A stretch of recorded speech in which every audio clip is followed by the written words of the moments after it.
Hello, and welcome to this Constitution Unit event about the report from the UK Governance Project. I'm Meg Russell, I'm the Director of the Constitution Unit, and I'm here to chair today's session. Recent years, as I'm sure you're all aware, have seen a lot of concern about various aspects of UK governance, from ministerial standards to the treatment of the civil service, the use of political honours, appointments to the House of Lords, and the degree of control that the House of Commons has over its agenda. On the first day of this month, a report was published making proposals for change in all of these areas and more, and coming from a distinguished cross-party group styling themselves the UK Governance Project. Aside from today's very eminent speakers, one of whom chaired the group included figures such as senior Labour MP Margaret Hodge and Cambridge professor and former Liberal Democrat MP Professor David Howarth, along with former head of the Government Legal Service Sir Jonathan Jones. I hope some in the audience will already have had a chance to look at the report, to which there's a link on our event page, and some of you may have seen stories about it in the press. There was also a really excellent summary of it on the Constitution Unit's blog this morning by the group's chair, Dominic Grieve, who's speaking today. Today's session is an opportunity to hear from two of the report's authors about their overall thinking, some of the report's recommendations, and what they hope will happen next. Our speakers are, as already indicated, Dominic Grieve, who chaired the UK Governance Project. Dominic was formerly Conservative MP for Beaconsfield, serving in the Commons from 1997 to 2019, for the last few months of which was as an independent, as he was one of 21 Conservative MPs stripped of the whip by Boris Johnson for seeking to prevent a no-deal Brexit. Dominic held various front-bench positions, primarily in justice and home affairs, including serving as Attorney General for England and Wales from 2010 to 2014. Helen MacNamara was likewise a member of the UK Governance Project. She had a long career as a civil servant, including serving as Director General of the Cabinet Office Propriety and Constitution Group and as Deputy Cabinet Secretary, before her departure from the service in 2021. Some of you will have seen her starring roles both in Laura Kuenssberg's excellent BBC documentary about the last few years, State of Chaos, and more recently at the COVID inquiry. Each of the panelists will speak for about 5 to 10 minutes, after which the three of us will have some brief discussion as a panel before opening up to audience questions. You'll be able to submit your question by using the Q&A function of Zoom, and my colleague Lisa James, who you can see here on the screen, will select from among them and put questions to the panelists. You can choose, if you wish, to submit your question anonymously, otherwise Lisa will by default share your name. This whole session, including the Q&A part, is being recorded and will be available afterwards as a video and an episode of the Constitution Unit podcast. You may want to bear that in mind when deciding whether to anonymize your question. That is enough in terms of opening from me. I'm enormously grateful to our two speakers for being here to share their thoughts and their recommendations in the UK Governance Project report. And let's turn to Dominic first to get us going. Thank you, Megan. Thank you very much for this opportunity to have this webinar and to explain a little bit about what we're about. Perhaps I should start with the individuals. It may be a rather odd way of doing it, but in a sense, this is a group of us who came together because we'd seen a lot of the work that's already been done elsewhere, including by the Constitution Unit, about the extent of the lack of trust in current UK administrative and political processes. And we think this is a really serious issue. And we want to see it addressed, because if it isn't, then it ultimately undermines our democracy, because people lose confidence in the integrity of government and the effectiveness of scrutiny of government by Parliament. So I think I need to emphasize at the beginning, this was very much our personal take. And when we put together this commission, with myself chairing it, with Margaret Hodge on it, Professor David Howarth, Sir Jonathan Jones, Helen, who will speak later, Professor Annan Menon, Lord Newburger, and Baroness Prasher, the idea behind it was that we would actually just sit down and do some thinking of what could be easily done to make things better.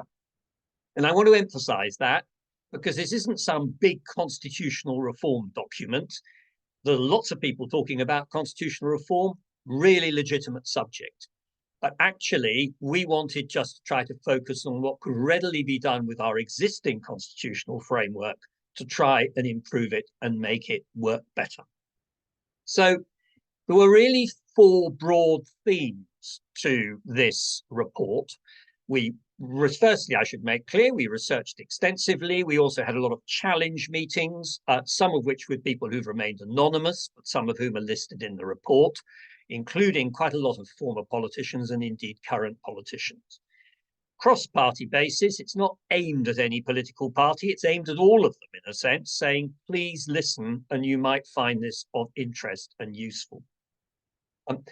The end of it, we centered on, I think we've described as four broad themes. The first was, how do we restore high standards of integrity in public office by providing clarity of expectations and stronger and more supportive structures to enable ministers and parliamentarians to get on with their work? Because oddly enough, one of the features is that sometimes ministers and parliamentarians are left adrift about where they should be going under the ministerial code or parliamentary standards. The second, to reinforce the role of Parliament in improving the quality of national debate and scrutiny of government action. That's probably a bit more controversial because it's about changes to the standing orders to the House of Commons, particularly, and I'll come on to that in a moment. Third one was better working relationships between ministers and civil servants, because of a consciousness that the civil service has found it increasingly difficult to know where to place itself, and ministers have found it harder to relate to the civil service and to know what they can ask and what they can't, and a sense that the civil service was being asked to breach its own code on occasion. And fourthly, we looked at the Electoral Commission and very specifically the protection of our electoral processes, which we think have currently been left, and I have to say this, current government in its changes it brought in 2022 in an inadequate condition. We also think in any event, the Electoral Commission should be doing more. So that's the broad themes. Then just to canter briefly through our recommendations. I suppose, and I do think this is probably one of the most important because it's so easily implementable, we think we need to do changes to the ministerial code. We think the code, which covers a wide range of issues, including how Whitehall operates, needs to be split in two. Some of it is purely administrative, but the bit which is about ethics and standards, we think ideally it should be put on a statutory footing, and the Code Commissioner, at the moment, the famous advisor on ethics to the Prime Minister, should have a statutory remit as well. Therefore, in those circumstances, if there's a breach, the Commissioner, the Code Commissioner, can act completely independently of the Prime Minister in initiating inquiries, can produce reports to Parliament, and while ultimately it would be for the Prime Minister to decide, for example, if a cabinet minister should be sacked because of a breach of the ministerial code, the Prime Minister would have to explain why he disagrees with the findings of the Code Commissioner, would have to explain to Parliament why he's come up with an alternative to the Code Commissioner's own assessment and recommendations. We think that a definitive guide should be published as well to enable the Nolan principles to be properly followed and implemented. We then looked at some appointments issues about honours in the House of Lords, which we thought were quite important. With the House of Lords, currently there is a body called HOLAC, the House of Lords Appointments Commission. Now, it's a very good body in my view, and it can vet anybody who's nominated for the House of Lords. The problem is, however, that the Prime Minister can override any assessment made by HOLAC at will. We think HOLAC should be placed on a statutory footing. We think that HOLAC's views on the suitability of appointment of a member of the House of Lords should be definitive and not capable of being overridden. And whilst the Prime Minister can make recommendations to HOLAC and ask HOLAC to approve somebody, and dare say in most cases the HOLAC would, nevertheless, HOLAC's final view would be determinative of whether somebody goes to the House of Lords or not. So some of the problems that we have been having up to now over the quality of people being appointed to the House of Lords could be addressed. We've also looked at ACABA, the process by which ministers or former civil servants take up posts in the private sector. I emphasize it's really desirable. People should be able to move from the public sector to the private sector. But it's undesirable that we should have a situation where at the moment, if it's a minister of the Crown, ACABA can recommend that somebody shouldn't take an appointment up for 12 months and they can simply completely ignore it. And we've suggested some quite easy changes by which that could be addressed, put ACABA on a statutory footing, power to enforce the business appointments rules against civil servants and ministers. Each new minister would have to sign a deed on appointment. Honour system, we think that the honour system actually works very well. There's a whole series of committees, honours committees within the Cabinet Office, and when people are recommended for honours, it's a good vetting system, and at the end of the day, people are recognised who deserve it, but with one exception, that the Prime Minister has effectively an override right to appoint anybody he pleases to any honour he chooses, and can in fact ignore the honours committees completely. And we see no reason why the Prime Minister shouldn't be required to submit names to the honours committees in exactly the same way as if it were anybody else. So a resigning Prime Minister might say, you know, these are members of my private office who I would like to see receive honour. But he wouldn't just be able to say, I have decided they should have it. And indeed, we think that in truth, the resignation honours system should be abolished completely. It's simply at a later date, if people are recommended for honours, they would get the recognition at that point. Relationship between ministers and the civil service and the appointment of special advisors. This is quite a big topic. The Civil Service Code, we think the Constitutional Reform and Governance Act should be amended. It should no longer be possible for a minister to direct civil servants in breach of the civil service's own code, which is what we've been happening and what's been happening on occasion. And where a direction is given by a minister, it should be transparent and recorded, and Parliament should be made aware of it. It's not to say that ministers may not wish to give directions.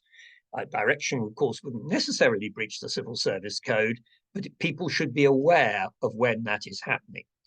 And we also think the role of the civil service in our governance, we need to recognise its importance and actually enhance the responsibilities of permanent secretaries, including making annual reports to Parliament about the veracity of statements issued by their departments, and directly answerable to the Commons for the way in which they are operating their departments and under the guidance which the ministers have given them, setting their objectives.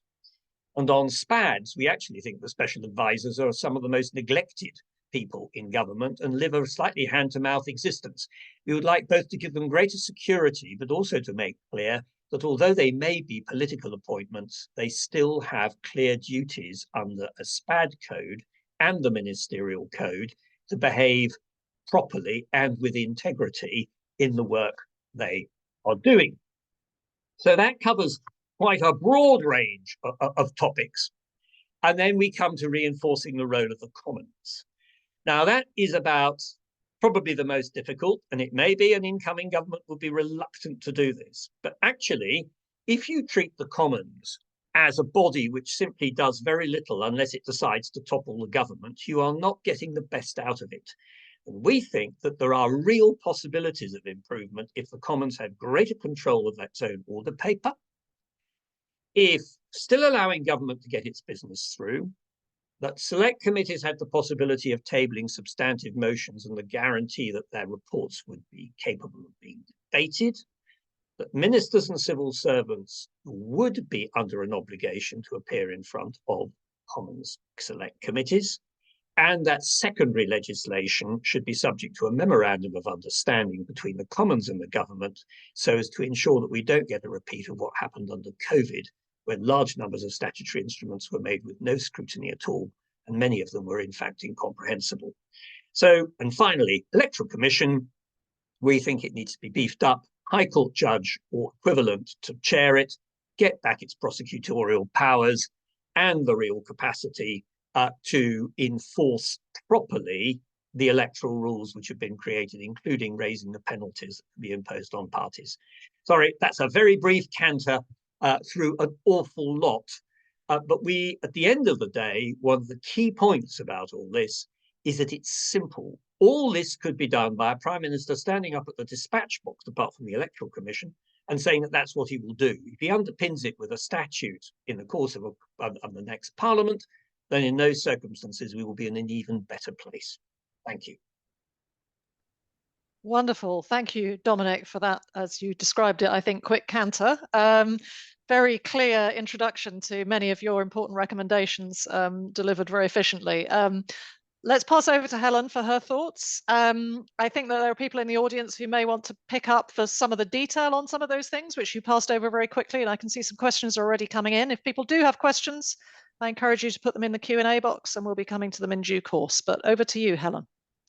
Great, thank you, Meg, and thank you, Dominic. And I won't delay us from Q&A for too long, but just to add a couple of things. I mean, you mentioned in your introduction, Meg, that you know, I did the COVID inquiry last year, which was, to be honest, most of my year last year.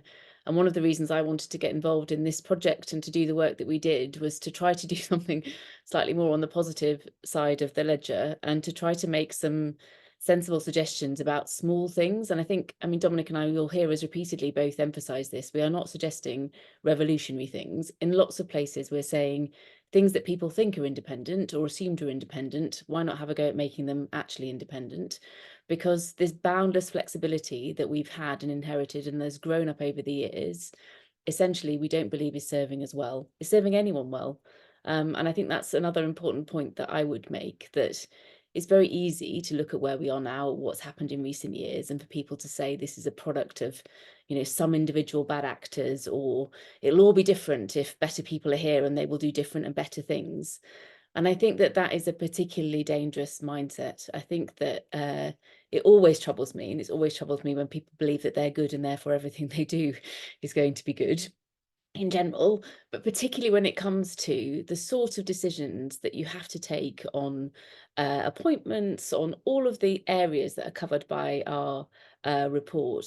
We've ended up where we've ended up because quite often good people with the best of intentions make decisions which do drive you further and further away from the right and proper constitutional way of operating our systems.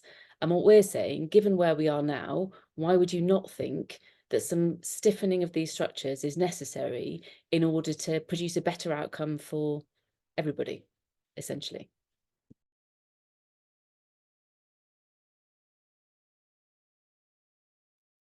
Sorry, Meg, I will, that's me rather abruptly, partly because there's some chaos now going on in the background at home. So I will expand more as we get into the questions, I suspect. Okay, it was just a bit unexpected. I was not in control of my mouse at that moment. Okay, so let's start talking about this a bit among ourselves, and I would encourage people in the audience to start putting their questions in to, well, to ask whatever they would like, really, but particularly encourage you to invite our speakers to expand a bit more on some of the reasoning behind the report and some of the specifics. One of the things that strikes me here, and you just touched on it rather nicely there, Helen, is in terms of, we don't want to too much rake over the past and things that have gone wrong, because this is about, you know, positive things for the future. But there is an interesting interplay, isn't there, between rules and norms in all of this. And people have debated quite a lot as to whether the rules were wrong or that it was norms that were being broken. And some people think that the answer is more rules. Other people think that this is primarily behavioral. I totally take what you just said, Helen, about, you know, not being too reliant on good people coming along. But particularly in the context that actually this evening I'm on a panel at the Institute for Government, which is talking about the importance really of norms to achieving political change. So it's launching a book which talks very much about how you can't just change the structures and expect people to behave differently. You have to work with the grain of the way that people think and encourage different kinds of behavior. And your report does touch on that. I'm not sure that you mentioned those points, but obviously there are many things in the report that there wasn't time to mention. I was struck that two things, that you talk about ministers needing to take an oath to the ministerial code, and also compulsory training, not just for ministers, but MPs, special advisors, and senior officials. And I'd encourage you maybe just to expand a little bit on how you see the relationship between norms and rules, and how we can shift the norms, which is, you know, always a more difficult question than how we should change the rules. Helen. Yeah, shall I have you go that first, and then maybe Dominic can come in? So I think, and this might sound like a slightly cheats answer, but I think the answer has to be both. You know, you create good organizational practice and good culture and good behavior by having some pretty straightforward and obvious rules and structures, and then incentivizing and rewarding and encouraging people who do the right thing. And I think you have to do both. I think what I would say is, so I went back to the Cabinet Office in 2018, having done quite a long stint there under the coalition before.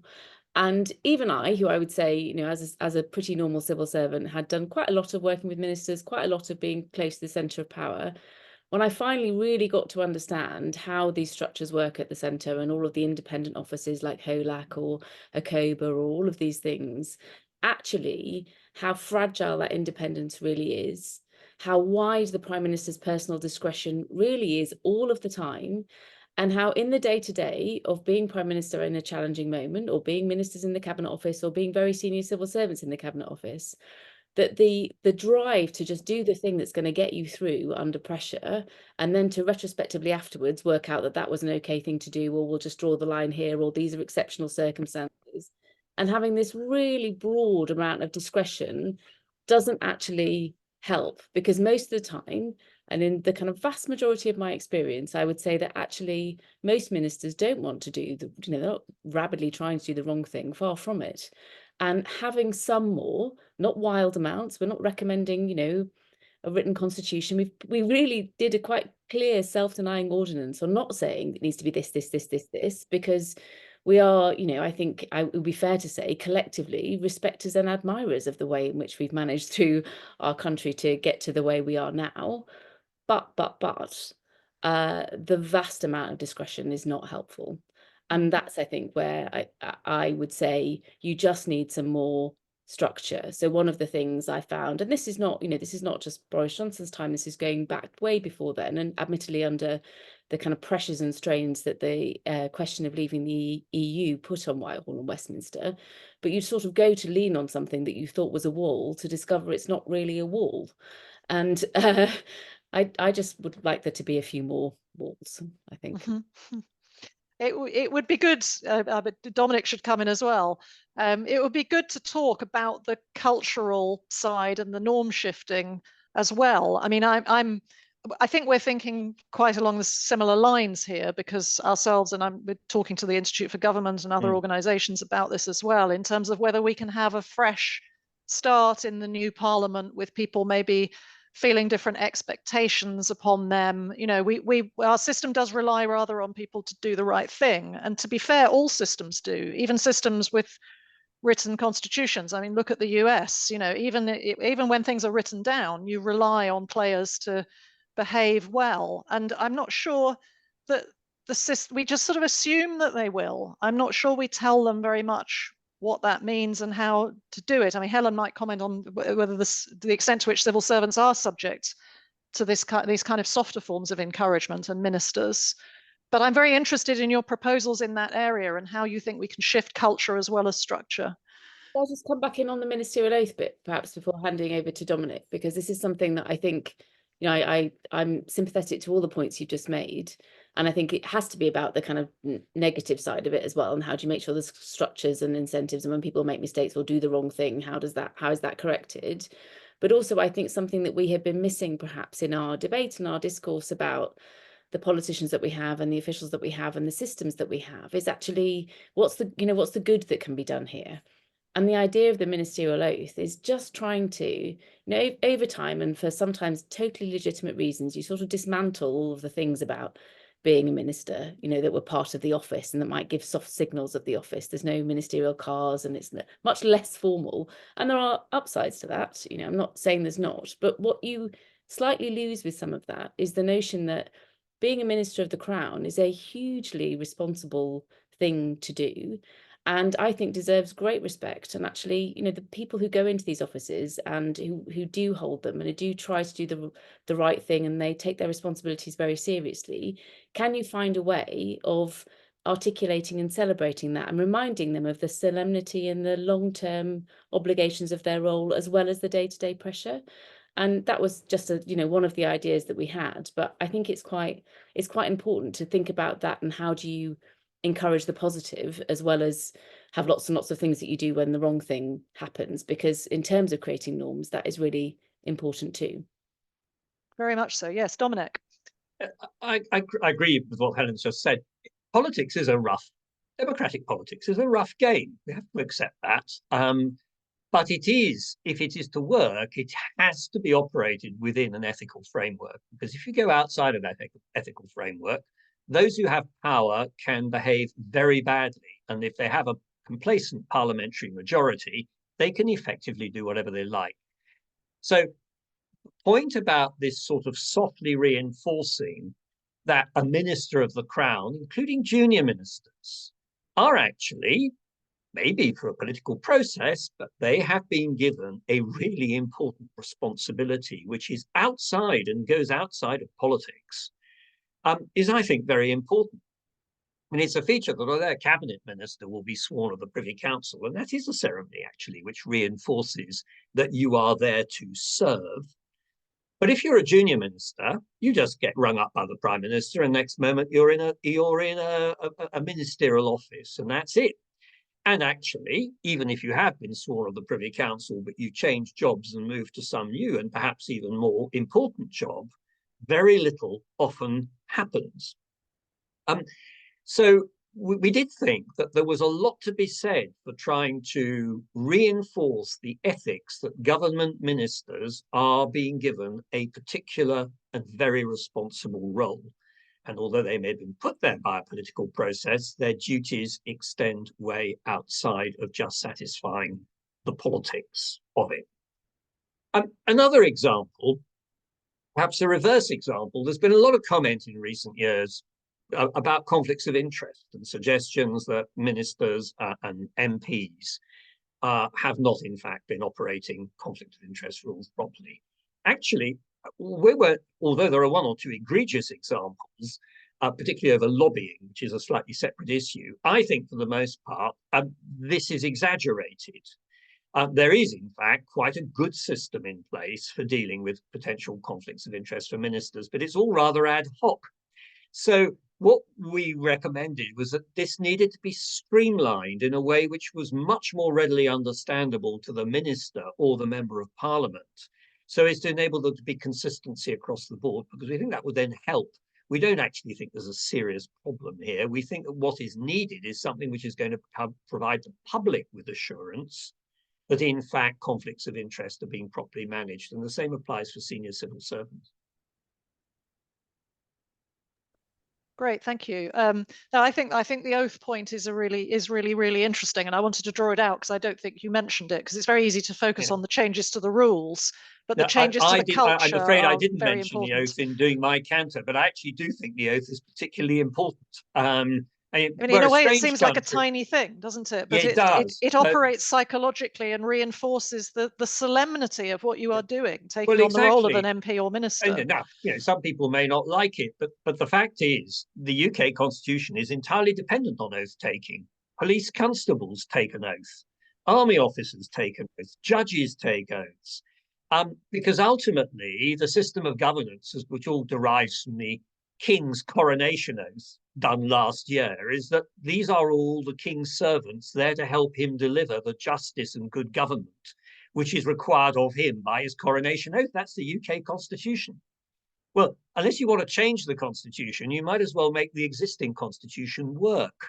And that, I think, actually having oath-taking by ministers, a reminder that they are there for a particular reason, and perhaps a bit of publicity surrounding it as well, is not a bad thing in enhancing people's understanding of their own responsibilities. And that's also, if I can jump in on that, our proposals about the ministerial code are also to do with the positive as well as the as well as anything about investigating people who've done things wrong. It's to try to really crystallise that ministerial code to be something which very clearly sets out the obligations on a Minister of the Crown in a positive way, because it's an extraordinary thing to do. And this might sound like a surprising thing to say, and it's not breaking any confidences, but there's definitely been times in my civil service career where I've worked for ministers or talked to ministers who actually would have really welcomed somewhere it being written down what their kind of long-term or wider obligations were, to give them a bit of reassurance sometimes, and a bit of stiffening to be able to push back at the more wilder suggestions that might be being made to them about what they might do in the interests of political expediency, to be able to actually quite robustly say, no, my duty as a Minister of the Crown is to do this, and that to allow them to also be incentivized to do that right and longer term thing. Yes, that's really interesting. Thank you. An obvious question, I will turn to audience questions shortly. I'm sure there are some very interesting things coming in. A really obvious question is what reception you think the proposals have had. I mean, there are obviously, as you said, Dominic, there are some things in here that could be implemented very quickly and easily, and the current government could pick some of them up and do them right now. Or we might be looking to a future government after the election, perhaps a government of a different political hue.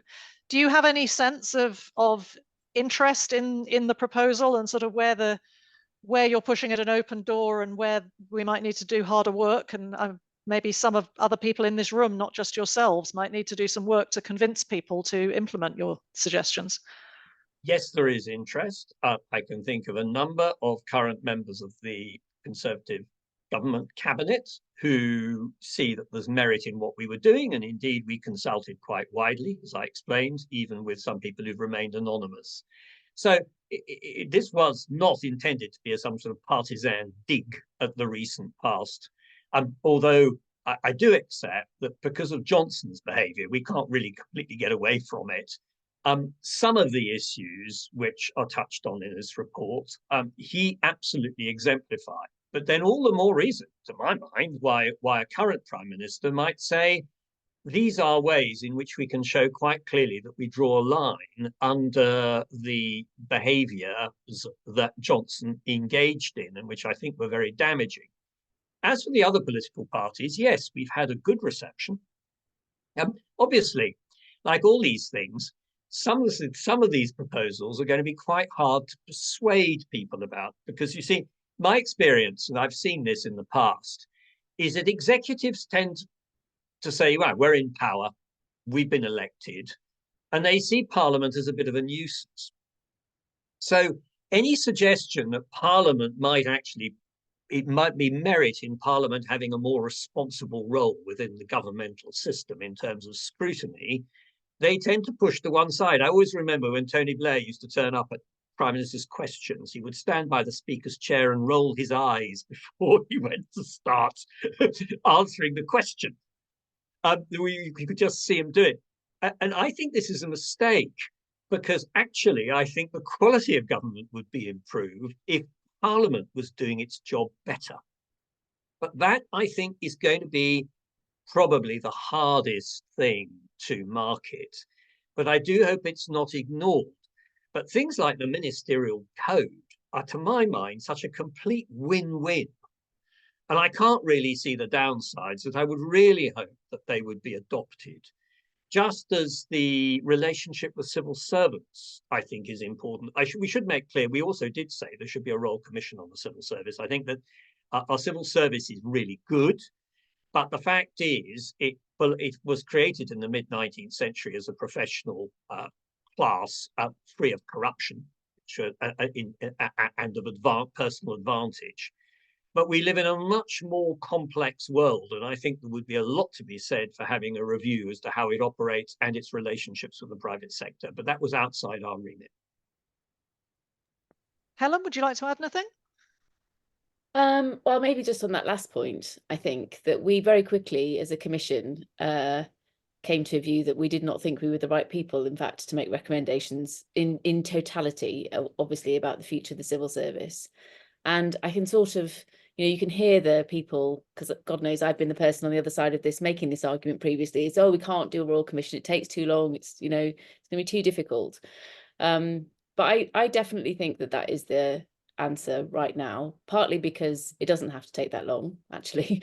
You can cut your cloth accordingly. Secondly, to Dominic's point, I think we just have to recognise that there's no good reason not to ask the question properly about the sort of structure we should have for the administrative civil service for the next 100, 150 years. Why not ask the question in a really big and imaginative way?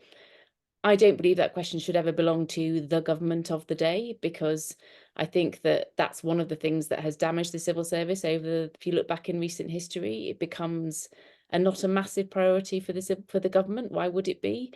But then it is also authored by the government. And to be honest, you don't get the best from the civil service from this setup either, because the civil service can't properly participate in discussions about its own future if it's working in the service of the government of the day that has an idea about what it would like to implement. So you end up in this really funny mix, which I think sometimes has given us the situation that we're in now. And the other thing I would say is I think it's and this might feel like an odd thing for somebody who spent 20 years as a civil service to say, but I think it's a perfectly legitimate question to ask is, should ministers be able to make direct appointments of people to deliver bits of implementing government policy if they want to? And it'd be far better to make that kind of ask and answer that question properly, and how you would do it structurally, than do what we have now, I feel, which is trying to circumvent and twist the public appointments process or other direct appointments and have something, or use special advisors inappropriately. And you end up with this kind of mess and tensions, which I don't think serves any of us well either. And that's the sort of question I think it's almost impossible to ask otherwise, other than out in a kind of cross-party general, the civil service is actually an asset that serves us all and is not just for SW1 to think about. And can we find a way of having that conversation in a way that will set the civil service up properly for this next period of time? Interesting. So I suppose really your recommendations come into three categories, well, maybe more once we take into account the behavioural things, but that there are some changes that can be made very quickly and easily that Rishi Sunak could take up now, or a future Prime Minister could implement within, let's say, weeks or a month or two of gaining office. Then there are the things you need to legislate for, which Dominic indicated some of the things, putting the House Lords Appointments Commission into statute, a COBA and so on.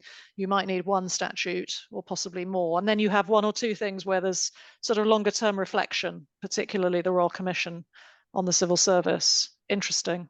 Yeah. Sorry, go on, Helen, and then I'm going to go to audience questions. The only thing I'd say is it's very easy to think, oh, the statute bit is complicated, and it's really not. The statute that we're suggesting is very, very easy. And as someone whose job has been coming up with the legislative programme for a government that's just elected, and there's lots of things that aren't developed enough actually to go through in that first session, it will be extremely easy to do the legislative steps that we are suggesting in the first session of a new government. Although it's fair to say we are realists, and we know that we're effectively asking, and this is true of everybody, people who will feel that they haven't in fact done anything wrong and they haven't transgressed and they haven't broken the system, to be the first Prime Minister that has to have vastly less power and discretion than their predecessors. And that's a tough thing to ask for the Prime Minister. It's also a very tough thing to ask for the people around them to sign up to.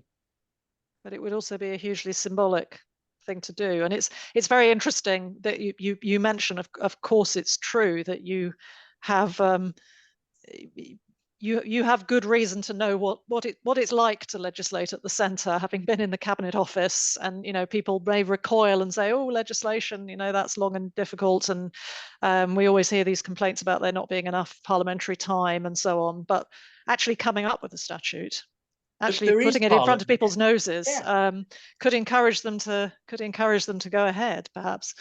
And my experience is that there is parliamentary time. If you, at the moment, current House of Commons is doing almost nothing, according to my colleagues. I mean, admittedly, a new government would be in a different position with a new programme. But actually, I think it's perfectly possible to find time. And these aren't mega bills. They're actually 2 or 3 pages of bill for most of them. And it's, I mean, I think that it's proper that it should be considered and debated by Parliament. It's in keeping with our the mindset we're approaching to all of these questions, is that actually a little bit more democracy applied to this situation would be quite a good thing. Yes, and of course, I don't want to prolong this too long because I do want to get to the audience, but putting something in front of MPs and having them debate it and agree, it gives them ownership of it. That's also a bit like the oath taking, an important part of the process to make people feel they haven't been bounced into something, they have freely, they've thought about this and they've decided to do this. I think symbolically that and psychologically that could actually be quite important, but maybe you need to indicate to them just how small and manageable it is to give that bit of extra encouragement. I certainly think it's important, and I think the issue about Parliament really is important. I mean, Parliament is a scrutiny body, it's a legislative body, yet let's face it, a lot of members of Parliament don't really engage with that process. They want the occasional soundbite and the opportunity to go out onto College Green and be able to speak directly to the media. And as a consequence, we enact bad legislation. We don't hold governments to account. And as a result, the quality of government is not as good as it might be, because a government which is kept on its toes a bit by a credible House of Commons, which is asking searching questions, but not necessarily in a totally antagonistic fashion, is likely to lead to better and improved governance. And I think we could do better. I accept, with democracy being what it is, it's always going to be a bit loud, noisy and shouty. I still think we can do better. Yes, as Robin Cook used to say, good scrutiny leads to good government. Lisa, would you like to come on the screen and tell us what you've got from the audience? And I guess we should take them in rounds of 2 or 3. I can see we've got lots of questions now have come in. Yes, and we have some really interesting ones. Thank you to everybody who has sent their questions in so far.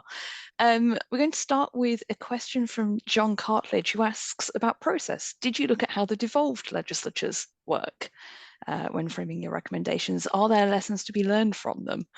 And in particular, if they don't need second chambers, what are they doing right that the Commons may be doing wrong? And we also have a couple of questions about specific recommendations. So an anonymous question asks, could either of the speakers please expand on the report's proposal for a new procedure by which MPs could table and debate motions amending the House of Commons standing orders? And Rose Whiffen asks, in terms of placing HOLAC on a statutory footing, would you envisage that the terms of reference would also be included in primary legislation? For example, would that legislation ensure that the Prime Minister could no longer overrule HOLAC advice? Excellent, thank you. Who'd like to go first? Dominic? Will I go first? Well, I'll try and go first. There's a couple of parliamentary ones there in particular that maybe you could pick up. Yes, we did give some thought to what was happening in devolved administrations. I have to say, I don't think the Scottish example suggests that not having a second chamber is a good thing. The criticisms of the Scottish Parliament's scrutiny system and the way it enacts legislation are very loud north of the border and suggest that, in fact, the model that was adopted, the idea was that it was all going to be far more consensual and that committee systems would sift out all the problems as legislation went through, don't seem to have happened. The irony is that we happen to think, I think I can speak for the rest of the Commission, that overall the House of Lords works rather well as a revising chamber. I think our main criticism is that some people are being appointed to the House of Lords who have no business being there. The House of Lords shouldn't be treated as an honour. It's a job. And there are about 300 peers who work really hard, and then there are a couple of hundred more who turn up more occasionally, but actually have a real contribution to make on their subjects of expertise. And I'm afraid the remainder shouldn't be there because they've been appointed because it's sort of gone, which it shouldn't be.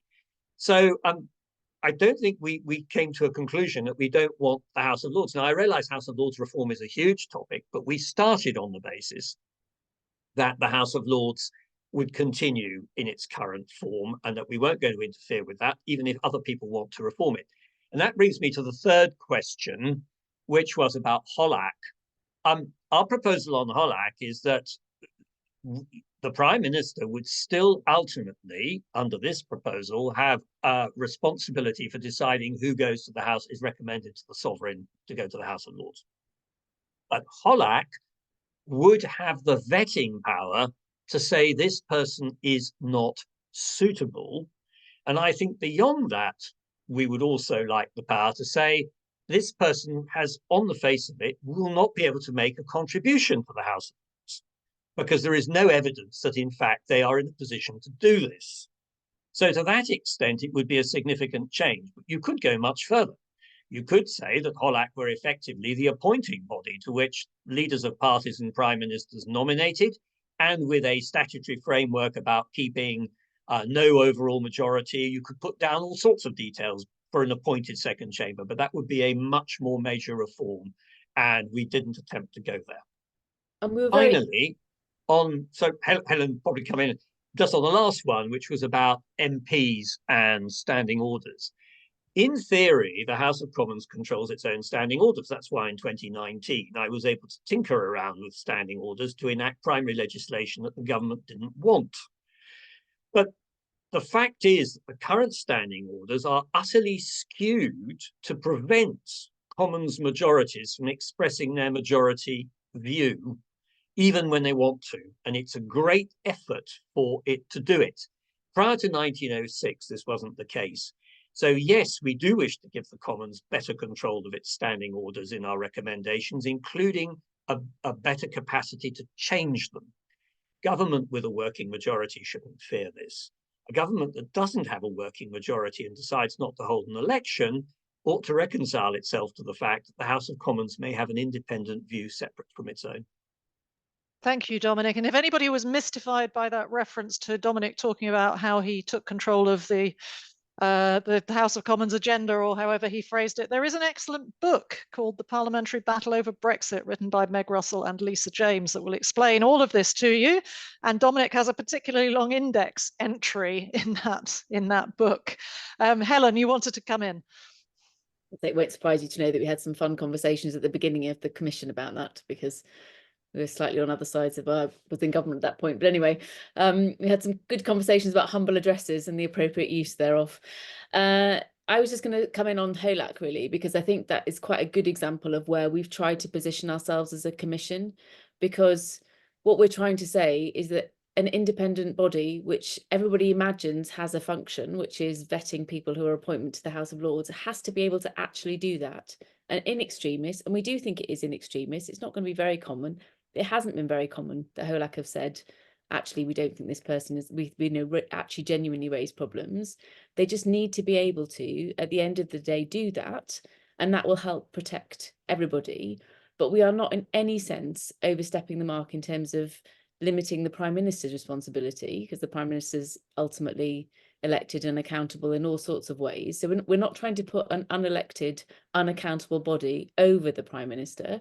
We're saying the Prime Minister should still be the person that makes the recommendations to the King, but that there needs to be just enough of a safeguard that is a real safeguard, which, by the way, everyone imagined was there in any case. Yes, thank you. And just to clarify on that, as far as we are aware, HOLAC's recommendations on propriety had been followed for 20 years until there was a decision by Boris Johnson to overrule, and that was made public. There was an exchange of letters with the chair of the commission, which made clear that Boris Johnson had overruled the propriety recommendation. And that's why people have begun to focus on this, because I think people thought it was probably a convention, in effect, that the Prime Minister did follow the recommendations, and then you end up feeling like you need to tighten up the rules if that proves not to be the case. Lisa, shall we go to another round? Yes, we've had lots of questions about implementation, the likelihood and the barriers. So Kit Clayton asks, what likelihood does the panel give to the report's implementation? What barriers are there?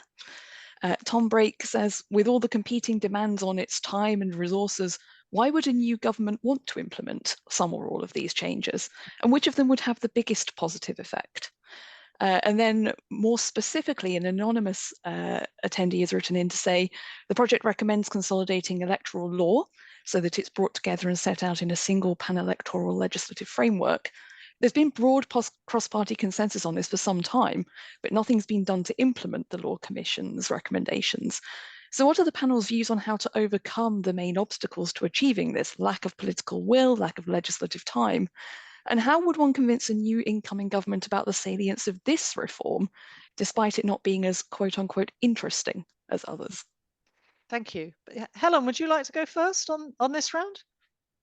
I will do. Yes, thank you. So I'm going to start with the, why would a new government devote any time to this, and go back to the point I made about you're effectively asking people who haven't really, and that's true of this current government or a future government after the election, who haven't, done some of the more egregious things that everyone's cross about, to limit themselves in a way that no one's been limited before. And I think there are three reasons why I would hope that actually any government would start to take this seriously. The first is that where we are now is genuinely damaging. So it's damaging in terms of people's trust. And there's lots of evidence that I know the Constitution Unit has published before about how individuals feel about their government. And you don't have to be very, deeply understanding of history and of people and of politics and the world to know how dangerous it is when individuals decide that they can't trust the institutions that effectively make these decisions. So I do think that if you have lived in the sort of world that I expect those people on this call now, I know the work that you've done, Meg, and that Dominic has done, you feel a sense of urgency about wanting to fix some of these things, which might sound a bit out of kilter with how these discussions are normally felt. But I do think it is important. I think it's important for us economically as a country as well. I think that one of the mistakes people make is that this incredibly powerful reputation that the UK had for being a place where governance was fair and non-corruptible, and where the judiciary functions properly, and all of these things are kind of an ecosystem which gives a reputation for a country which allows us to do business and be trusted. And I happen to believe that if we continue down the path that we're on, that reputation gets damaging. So even if you didn't care for lots of other reasons, you ought to care because there's plenty of evidence that this has causation and correlation for economic prosperity. And I'm afraid I have kind of very little, the third thing I said, I have very little time for now is not a good time, or we're too busy to care about these things. Because I think the view we came to in the commission, which is why we got involved with it, and from the conversations that we were having, is in a way, it is more damaging and more costly of time not to fix these quite simple things now, and to leave things as they are, and then eventually perhaps have to cause yourself even more problems down the line and have to go even further. So again, in the sense that these are incremental, small, relatively easily implementable adjustments that can be made to the system as it is, rather than massive revolution, it's probably cheaper and easier to do what we're recommending now than to have to come back to this question when things are markedly worse the next time around. So we don't, we're not buying into the proposition that this is that complicated, she says, slightly cheating. And I would add this, we're living in a very strange time at the moment, because although it may firm up before the next election, the next general election doesn't seem at the moment that it's about to be fought on rival policies about how the economy of the United Kingdom and its prosperity is going to be suddenly and magically restored, because in a funny way, the public don't believe it's going to happen. And for once, I don't actually think the two main political parties believe it's going to happen. So it does raise an interesting question about what an incoming government might wish to promise people, which they can actually deliver. And if there is this very high level of disquiet, and it's certainly apparent from the Constitution Unit's own survey done last, I think in 2022, about the state of governance of the country, then you'd have thought that it might be seen to be in the interests of any political party to say, well, we've listened on this, and actually we do recognise there's something we can do about it. And it ranges from very easy things like the ministerial code and the changes on conflicts of interest, to slightly more challenging ones like such as the relationship between government and executive and parliament. But they're all things which can actually, I think, be seen to deliver proper change, in which 3 or 4 years down the track, a new government could say, or an income of the same continuity government could say, look, we've really made changes and we've made a difference, and people are no longer complaining about these things in the same way, and standards have improved. and with it, the quality of governance which you're getting. So strikes me that at a time when people are very wary, for good reason, to be making wider promises about how they're going to transform the country for the better, actually targeting things which they can deliver on and will make a difference might be seen to be worthwhile. Thank you. There was the very specific question about the consolidation of electoral law, which I don't know, Helen, you gave a beautiful response in terms of the importance of prioritizing these things. Would you treat that in the same category? Or is there actually, I mean, you know, as somebody who's been at the heart of government, these sorts of things which everybody feels needs doing, but they never get round to doing, it feels slightly different to me from the sort of dealing with things that feel like a fallout from a crisis, perhaps. I think that's right and wise. The thing I'd say, particularly on the Electoral Commission, is that we have been incredibly fortunate in the Commission to have Professor David Howarth working on this particular recommendation, who's obviously got really, really deep expertise in the area. So the proposals he's come up with are, because it is quite specific, are very well thought through. And again, to go back to my point, if you imagine the period immediately after an election where an incoming government has made lots and lots of promises about things that they want to do, there will be an enormous amount of work that needs to be done to actually turn those, for anything that needs legislation, there is work that needs to be done to turn those proposals into an actual policy documents that are signed off and agreed by everybody, and then the bill. So the production of legislation in that first year after an election does take quite a lot of time. So magically, this could be a period where something that is very well thought through, that is really, in lots of ways, and I'm sure David would forgive me for this, some of it is a statement of the kind of bleeding obvious in terms of, if you really want this thing to operate in the way in which it ought to operate, this is what you would do. It's again a slight refuge of the scoundrel to be kind of, oh, we can't possibly legislate because we're so busy doing anything else.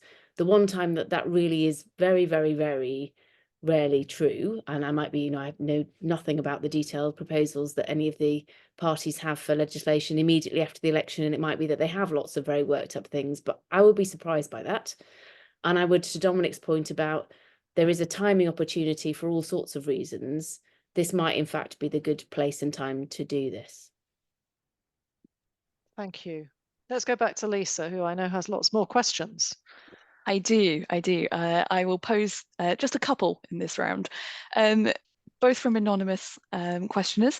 Is it fair to say that scepticism within government towards allowing Parliament more of a say comes not only from ministers, but also from civil servants? And if so, why is that, and how can it be addressed?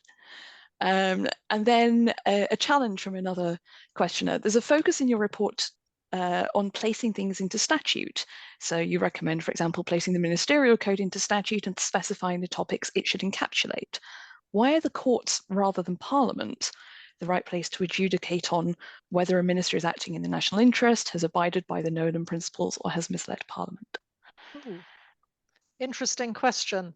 Helen, I could see you smile with that question about the civil service. And again, the risk of tiring everybody, the parliamentary battle over Brexit does include some quotations about the attitudes of civil servants as well as ministers towards Parliament. Why were you smiling, and how would you answer the anonymous questioner? Partly because it's obviously a slight confession that the kind of, for a policy civil servant with a background like mine, your kind of heart slightly sinks at the notion that, you know, although I totally believe it is the right thing to do, you don't look with enthusiasm if you want to get something done quickly and think, great, the thing we'll do is take it to Parliament. So it is totally fair to say that there is scepticism amongst the civil service of thinking that legislation or Parliament is a good idea. But my strong rejoinder to myself over the years, and also how I feel about it now, is that if I think back to all of the times when I was involved in supporting ministers putting legislation before Parliament, there is not a single occasion where it wasn't improved by the process. And actually, it is, apart from anything else, an extraordinarily helpful discipline to have to actually write down precisely what it is that you are trying to achieve. And the process of doing legislation makes for better policy, makes for better government. And as Dominic says, better scrutiny also does all of those things. So totally fair cop on the cynicism. But actually, the outcome and anybody would be honest enough to talk about it would say that the actual net outcome is always better, because there's always somebody who raises a question you haven't thought about, or brings something up, or the process of having to develop something in real detail does actually improve what you're trying to achieve. That's very interesting and very well put, and might enable us to sneak in a sort of second part to a question, which is that you didn't really mention the recommendations regarding delegated legislation, which I think Helen's answer helps to explain why those recommendations might be important, because there's been a lot of concern at the rise in delegated legislation, skeleton bills, and so on. And you do have some recommendations, which again, I think you didn't mention at the beginning, which maybe if Dominic wants to come in, he might speak about along with the second question from the second anonymous. Yes, indeed. Deal first with the second anonymous question. I don't think it's our intention that these issues around a ministerial code being put on a statutory footing would necessarily end up being resolved or adjudicated on in court. I accept that if you have a statute, that ultimately you might get a judicial review, which could end up in court. But I actually think that if the statute is properly worded, that's rather improbable, because the purpose of the statute would be to make clear that the ministerial code is not just something which is a caprice of the Prime Minister, because that's what it is. It's just a list of objectives of the Prime Minister, which he can decide to ignore at will at the moment. Unless you put it on a statutory footing, then there will be no basis on which a Prime Minister can't just simply chuck it away. So the intention behind this is not to end up with courts saying, oh, there's been a breach of the ministerial code. The person who would determine that is the Code Commissioner, who is answerable to Parliament, and not a court of law. But I do accept that it is always possible that at the end of the day, a court could get involved, but I think it's unlikely. Then turning to the question of the statutory instruments. Yes, we do think the SI system needs review. We also accept that statutory instruments are here to stay. You can't just imagine that we could be governed solely by primary legislation. But there are a number of things we think you can do. There should be a memorandum of understanding between a new government and Parliament. When the government, probably it would be one of the parliamentary committees, about how SIs will be used and the limits and principles of their use, and particularly not allowing for Henry VIII powers or for skeleton bills, which then allow for multiple SIs to be made, which are unrelated to the main substance of the legislation, and mechanisms by which the House of Commons can more readily request debates to enable SIs to be considered if they want them. Now, those systems already exist up to a point, but it has to say they're rather clunky. And I think this could be significantly improved. And in addition to that, if there was pre-legislative scrutiny of statutory instruments, would have to be voluntarily done by government, it would enable some of the howlers to be picked up. Because one of the things that you end up with is the government saying, oh, well, we can't withdraw this SI and bring another. You'll just have to pass it because they're unamendable. So that is, I think, a package of measures that could make significant improvement to the statutory instrument system, but still enable government to use statutory instruments because they are clearly essential in the complex world in which we live. But their abuse is manifest, and COVID was a classic example of this. Yes, and I think that point from the first anonymous about civil service attitudes is part of this story, isn't it? Because I think it's very easy to assume that if Parliament isn't being treated with enough respect by government, that this is the fault of ministers, when actually ministers are themselves members of Parliament, and many of them understand Parliament obviously very well. But it suits civil servants, perhaps, to be putting more in delegated legislation because it can be got onto the statute book, which I think takes us back a bit to the questions of culture. And Helen, that answer that you just gave about the importance of scrutiny and the merits of it for good government is something that I think should be sort of, put into a little video and made part of your compulsory training for civil servants, because for people just to understand that, I think, you know, there is a cultural change needed there on the official side as well as the ministerial side on some of these things. And you've unmuted, so I think you want to say something. So I think that I think the important thing is to recognise that everybody does what they are incentivised to do. So if you're the executive and you find a way of being able to do sort of exactly what you think is the right thing to do today and make provision to do that, you don't have to bother with all the pesky procedural, you know, having to go through all of the stuff that you need to do to create kind of proper law.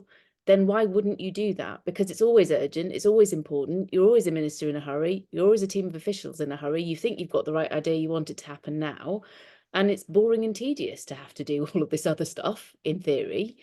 And I think that's part of actually why, particularly on secondary legislation, we think that the things that we are proposing are about just creating a bit of a reset moment and a bit more hardening. And you're absolutely right, COVID is the most horrifying example of this, where it should just not have been possible to go from idea into in a room to law at the kind of breakneck speed that we were doing that, particularly towards that winter of 2021, which I think is under-examined, by the way, as a piece of kind of really failing governance, is what happened at the end rather than right at the beginning. Everyone's focused at the beginning more so. And I think that you can't just isolate this to COVID. You have to look at departments who have habitually now got into creating these bumper pieces of legislation with these delegated clauses, with the power to go back and change. And you don't have to look at it too closely to see that it is profoundly undemocratic to make law like that. And you have to do, well, you don't have to. Our argument is that you have to do something, create some structures, some stiffening, some things that make it less likely rather than easier for that to happen. Because it's all part of this same thing that I think we're talking about, is once you are in a place where it is possible for the executive to behave like this, it's sort of unfair to imagine that one individual is going to somehow miraculously make a decision to do something different. It's not really, it's a lot to ask of a person that they by themselves, with whether they're a holder of ministerial office or a particular civil servant, is going to be the one person to say, hang on a second, is this a good idea? Shouldn't we be doing it differently? That's just not going to happen, which is why we have to have some kind of bigger and more structural changes in order to incentivize the people who put their hand up and say, I'm not sure about this, to have some capacity and capability to get their point across. In making the case for parliamentary scrutiny, I always say to people that there are principled arguments that you can make. You just called it profoundly undemocratic, I think, not to do it. But actually, what may win in the end is pragmatic arguments, which you've also made, which is, if stuff isn't looked at, government is more likely to make mistakes. And we can all come up with examples of that. So it is in the interests of the government, actually, to subject itself to proper scrutiny. I'm aware that Lisa has more questions, and maybe we can squeeze in just one or two last ones before we're out of time. Okay, I have two final questions ready to go on processes of constitutional change. So Caroline Slowcock asks, I appreciate you've been focusing on easy to deliver measures and making existing processes more independent. But did you consider making it harder for government to make new constitutional changes? Things like limiting the power of judicial review or introducing voter ID, by ensuring that these cannot be achieved by simple majority in the House. Caroline says, at the moment, as Ken Clarke pointed out over Rwanda, we're in danger of an elected dictatorship. Vince Pescod asks a similar question with regard to your recommendations. If the recommended changes, which are all excellent, are implemented, do you think there need to be additional or special procedural hurdles built into them to prevent a future government just reversing them again? Ending on an optimistic note, they've been accepted. Do we now need to entrench them? Dominic, do you want to go first? Well, that's a very big constitutional question, which is precisely the sort of constitutional question we shied away from deliberately, because that is about major constitutional reform. Yes, there are arguments for having entrenched legislation, although even entrenched legislation can ultimately be altered in our constitutional system. We don't have a written constitution. So even if you try to entrench something, you can simply get rid of the bill which entrenched it. So at the end of the day, that would be a very significant and transformational moment for the United Kingdom. And of course, it would ultimately shift a lot of power to the judiciary. It would be something much closer to the US system. So that's why we haven't done it. Yes, the risk is there that if our proposals were to be implemented in the way that we have suggested, another government could come along and say, we're going to pass a piece of legislation changing the rules and principles of the ministerial code. I can't prevent that, but it would at least mean that there would be a major debate in Parliament. The public would be aware of what the government is doing. And you wouldn't get the situation, for example, you got with the Internal Markets Bill, where a government which used to have in its ministerial code that all ministers must obey the law, including the UK's international legal obligations, just decide to do exactly that without any other scrutiny or remedy until it's ultimately actually stopped by the House of Lords. And that we don't want that, and that's what we want to get away from. And I think that this will provide quite a lot of safeguards. But I accept it is not an entrenched constitution. That wasn't the intention. And if you want that, then I think the Constitution Unit will can get busy, and there will have to be many more webinars from other people making their own contribution on that. Helen, I think the final word goes to you. Crikey, I'm probably not about to say something final wordish, because I think I rather like the fact that whatever is proposed and whatever legislation will be passed, of course, can be amended in future by future governments in response to future changes or whatever. That's kind of part of the point, really. The other thing that I think does give me some confidence that in this magical world where the recommendations have been implemented, that we are also suggesting that the Committee for Standards in Public Life is given a slightly stronger role and able to perhaps audit the other standards bodies and demonstrate whether the systems themselves are both independently and together holding together these systems of integrity and ethics and standards across the board. And we would hope that, I'm a great believer that transparency is a big help in these things, and we'd hope that the Committee for Standards in Public Life, had it had the power to be able to do this in recent years, might have been able to kind of bang a drum more for things that were going wrong, and that sort of check should also help in future for governments to be driven to have to respond to what's not working as well as focus on what is. Thank you very much. It's very nice to end on a relative positive. Thinking about the possibility that this has all happened and what happens next. We're more or less out of time. It just remains for me to say a few largely administrative things. Most obviously to say thank you, huge thank you to both of our speakers for coming along today and talking about this important piece of work and answering questions so well. And thank you so much to those of you who asked questions, and I'm sorry if we didn't manage to get to all of them within the time. I very much hope that you in the audience enjoyed the session, or those who are listening afterwards have enjoyed the discussion. And of course, I hope that many of you will want to go away and look at the UK Governance Project's report, or at the very least to read Dominic's very excellent summary of it that was on the Constitution Unit blog this morning, which can take you to a link. You can follow a link to the whole report. As I indicated at the start, a video of this session will be posted shortly on the Constitution Unit website and YouTube channel.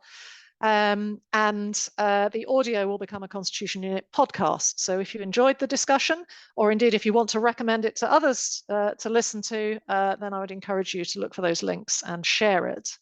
And then finally, we do have several other events coming up. On the evening of Thursday, the 7th of March, I'm due to be chairing an in-person event at UCL, jointly hosted with the UCL Policy and Practice Seminar Series on women in British politics. I hope you can go and find that, but the link may magically appear in the chat in a moment when I say this. Then the next event in our own webinar series is due to happen at lunchtime on the 13th of March, when Lisa is going to be chairing an event on Parliament's role in approving military action. Our speakers will include Sir David Lidington, who was a member of Theresa May's cabinet, and Dr. James Strong and Dr. Veronica Fickfack. You can register for that event by visiting the events area of our website. And we will soon be sharing details of a further event, which is going to take place on the 25th of April on election administration. So if you're not already signed up to receive emails from us about events, please do sign up on our website and you'll be among the first to know about that. Otherwise, keep an eye out on our website and our Twitter feed. I think that's covered everything. We're exactly on 2:15. Thank you so much to everybody for being here, and we hope to see you at one of our events, another of our events, very soon. Goodbye. Thank you.